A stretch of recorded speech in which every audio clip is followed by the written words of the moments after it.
A Organização das Nações Unidas para a Alimentação e Agricultura, a FAO, divulgou durante a COP um roteiro sugerindo ações para o setor de alimentos reduzir as emissões de gases do efeito estufa.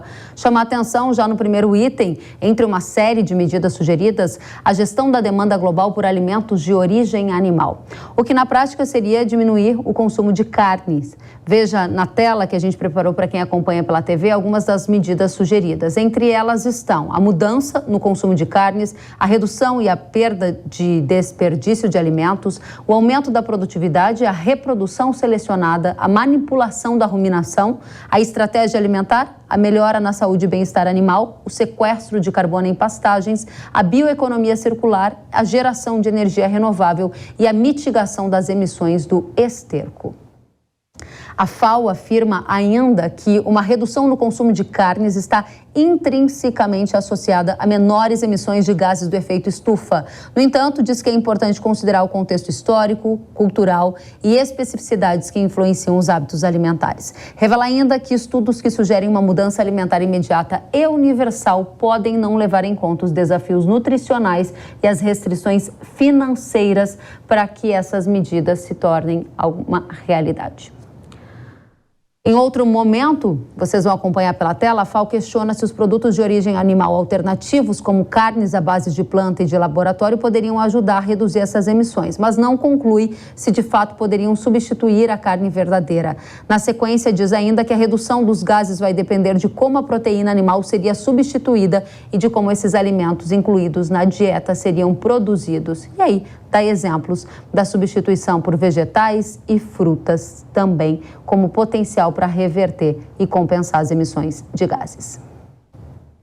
Vamos agora adiante entender por que a carne está sendo considerada a vilã do aquecimento global. Maurício Palma Nogueira é o nosso convidado, ele que é sócio-diretor da Atenagro. Maurício, por que a carne virou o principal alvo da Agenda Verde, hein? Seja bem-vindo. Obrigado, Kelly, é um prazer estar aí com vocês.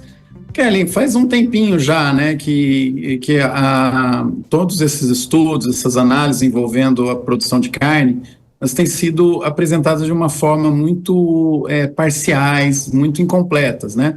Por exemplo, você mesmo aí lendo o relatório da FAO, fala em substituição por produtos, e a hora que você vê lá produtos vegetais, né, você vê a análise, eles fazem cálculos em energia, em proteína bruta, e não é bem assim que funciona, né?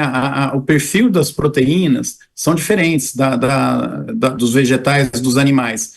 Então, eu acho muito temerário quando você coloca uma informação incompleta dessa num estudo, e isso vai gerar muita especulação, muita decisão, e pode prejudicar o acesso dos pobres à proteína.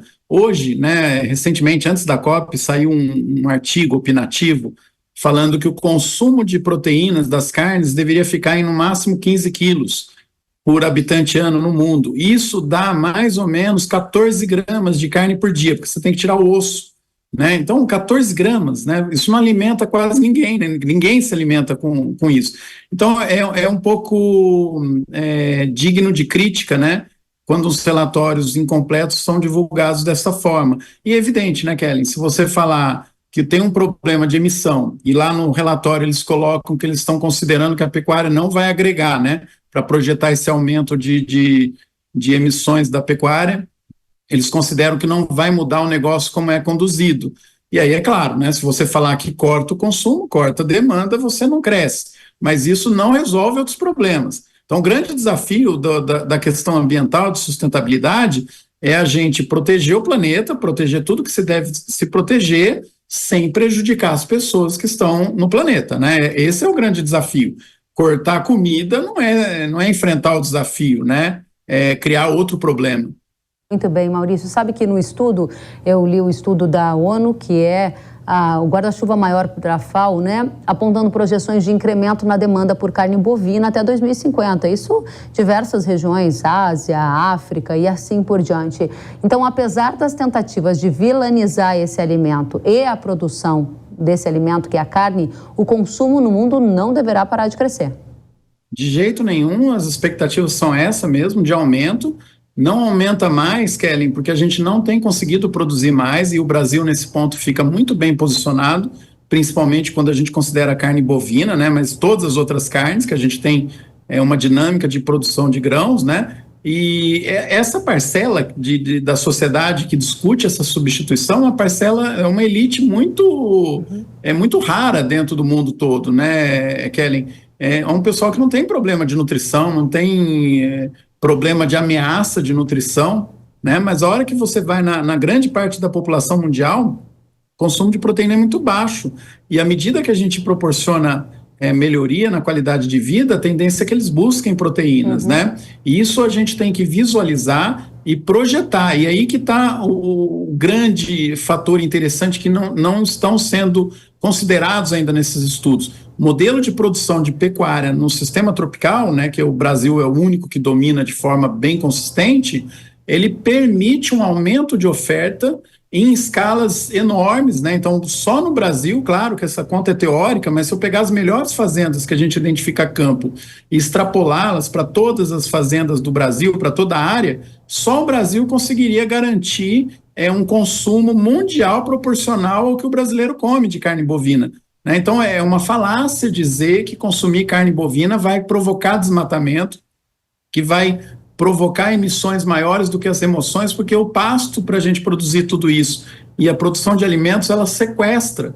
Isso ainda não está na conta nesses balanços, né? Então, nós temos que evoluir muito. E nesse ponto, né, claro, a gente olha o relatório da FAO, existem esses pontos apontados lá, eles falam de tecnologia, de mudança no sistema produtivo, de melhoria aí no equilíbrio entre emissões e remoções, mas a mensagem que acaba ficando é essa, porque ela é muito mais fácil e ela é atrativa para um pessoal que defende uma agenda antiproteína, né? Muito bem. Maurício Nogueira, eu vou querer que você volte para eu te dar muito mais tempo para a gente explorar juntos esse debate, porque realmente uma coisa é o discurso, outra coisa é a prática e a gente precisa desmistificar esse consumo de proteína, porque é muito, muito poderoso esse alimento ao redor do mundo e a gente precisa ter mais informações e passar elas adiante. Volte sempre, viu, Maurício?